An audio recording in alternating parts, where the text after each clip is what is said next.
I'm an independent filmmaker. I produce TV, film, and live events. And I do the film festival with a board of directors, and we're all volunteers. You know, I work 24 hours a day, just like Blaze is always running around doing something. You know, Don Garza running around everywhere, right? That's just the way I am. I'm always at all the events. I'm always networking. I'm always moving and shaking. I do the film festival to help my career as a filmmaker. Yeah. Because now, because the festival, I'm been asked to be in all these committees that I mentioned, and I can call Lionsgate and Warner Brothers and Universal, and they pick up my call because they want to screen some of their films in the film festival, and they want to utilize some of the resources, and they want to come in and help us develop the festival as well. So that was a strategic move for me. But being a stakeholder in downtown Los Angeles, I lived in 4 different lofts in downtown. The last loft, Blaze, did you go see my last loft? No. Anybody? Somebody went. Who went? Don's not here.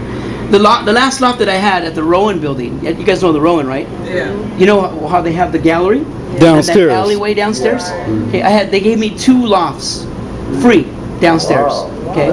One of them was a production loft to do stuff like this. Yeah. The one next door was a live workspace.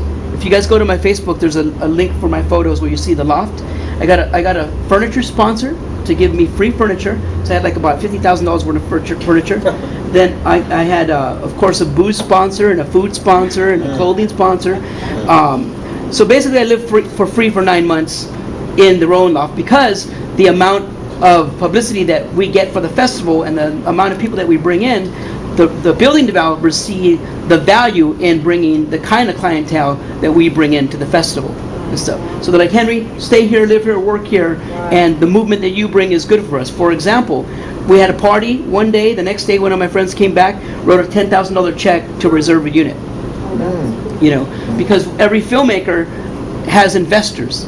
And when they showcase their films and the films reach their fruition to be showcased, the investors come because that's when they're celebrating that the work's being shown and in hopes that it'll pick up distribution and such.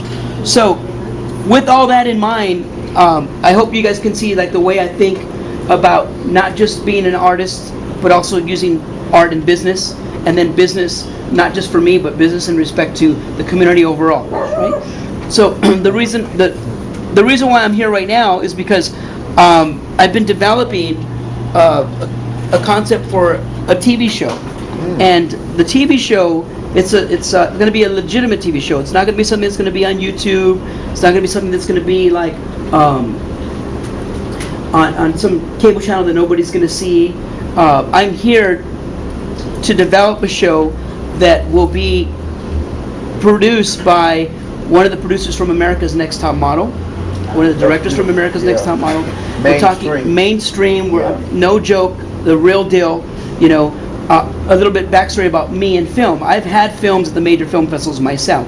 There's no way that I could be a film festival director if I wasn't an accredited filmmaker. Wait, let me just say something. I went to one of his openings of his film, and the President of the United States sent a note. That film was a film that screened at Cannes Film Festival in France. It's like the most prestigious film festival. So, but the President sent a note. I said, whoa. Well, back to the President. The President sent opening remarks. Welcome to tonight's screening on behalf of the President and whatever. And of his film. Yeah. Yeah. So, so his PR people found out about you, and that's beautiful. That's networking. Yeah. But I mean, I just mentioned that just so you guys could know that I'm not this guy that's trying. You know. You're doing it. That it's already in. Things are in motion. So what I'm doing here today is one of the things that the premise of the show is.